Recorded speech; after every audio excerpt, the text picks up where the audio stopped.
personnes qui posent des questions et 10 minutes pour la question comme pour la réponse. Première question, sénateur Platt. Merci, Madame la Présidente. Je ne pense pas que la COVID-19 soit la raison pour laquelle nous avons du racisme ici au Canada. Malheureusement, je crois que le racisme perdurera bien plus longtemps que la COVID, très malheureusement. Comme vous le savez, Madame la ministre, plutôt, ce comité plénier a été créé pour examiner le rôle du gouvernement dans la lutte contre le racisme anti-noir et anti-autochtone.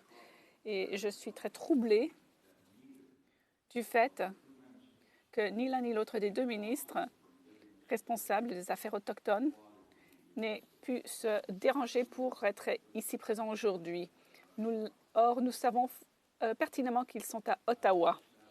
Or, ils ne sont pas ici en cette chambre. C'est triste et malheureusement, cela indique bien le sérieux avec lequel le gouvernement prend cette question très grave. Ma question, donc, s'adresse donc au ministre de la Sécurité publique. Monsieur le ministre Blair, voilà un mois à Minneapolis, George Floyd mourait après qu'un agent de police se soit agenouillé sur son cou pendant 9 minutes. Ceci, bien entendu, a déclenché des manifestations internationales contre la brutalité policière et le racisme anti-noir, ce qui nous mène, bien entendu, à nous questionner sur nos propres politiques actuelles et historiques pour voir comment nos systèmes touche disproportionnellement les populations noires et autochtones du Canada. Cette semaine, Monsieur le ministre, vous disiez, je cite, « Je définis le racisme comme toute déficience du système qui donne lieu à des résultats différents pour des groupes raciaux différents. La pratique de contrôle de carte d'identité est critiquée comme étant raciste et discriminatoire. Or, c'est une pratique que le ministre a mise en œuvre à Toronto alors qu'il était chef de police. Ces dernières semaines, l'on vous demande à répétition de présenter des excuses pour cette politique et vous avez systématiquement refusé. Monsieur le ministre, allez-vous enfin présenter des excuses aujourd'hui à la communauté noire? Et sinon, comment les Canadiens pourront-ils réellement croire que votre gouvernement a la capacité de lutter contre le racisme systémique lorsque le ministre de la Sécurité publique ne peut même pas reconnaître qu'il existe? Merci de la question, sénateur. Lorsque j'ai décrit tout à l'heure le racisme systémique et pas le racisme tout court, j'ai parlé de déficience dans le système général qui donne lieu à des résultats différents selon les populations raciales différentes, notamment les hommes jeunes noirs. Pour ce qui est de la pratique de vérification des cartes d'identité, vous avez peut-être mal compris la question. Vous devriez peut-être lire un rapport de Michael Telix, rédigé pour la province de l'Ontario, sur les vérifications routières.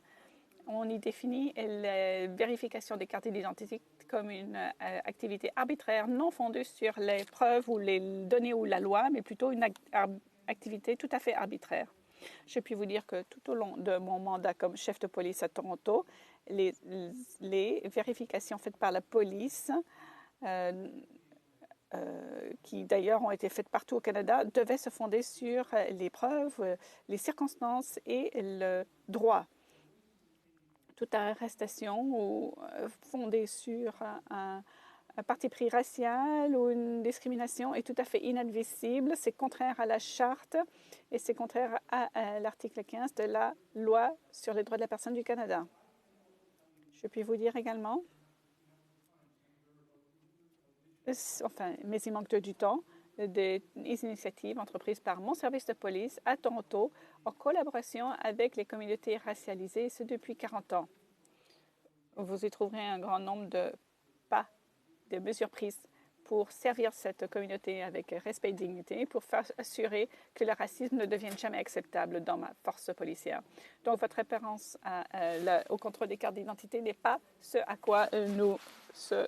de quoi nous parlons. Il faut comprendre les règles qui entourent ce genre de vérification. Et si vous voulez, je puis vous fournir le rapport pour mieux expliquer la situation. Oui, je me ferai un plaisir de lire ce rapport. Je ne crois pas que les vérifications de cartes d'identité soient acceptables, peu importe les raisons, justifications ou excuses invoquées. Je n'ai qu'une observation et un commentaire. La commissaire de la GRC, Brenda Lucki, la plus haute fonctionnaire policière de notre pays, a été sabordée par le Premier ministre qui a admis avoir eu des difficultés avec la définition du racisme systémique avant même de reconnaître qu'il existait bel et bien dans son organisation. Lorsque son propre ministre, Pablo Rodriguez, a réfuté l'existence même du racisme systémique, il n'y a eu nulle observation ou intervention du Premier ministre.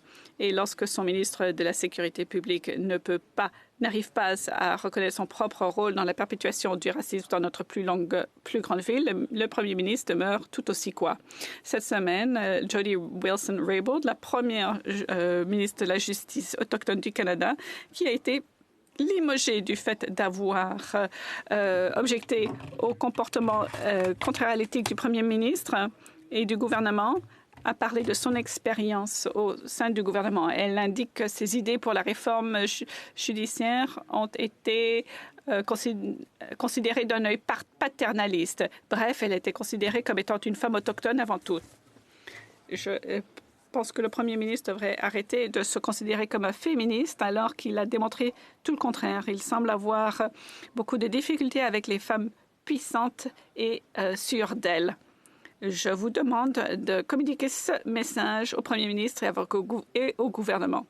Et sur ce, Madame la Présidente, je passe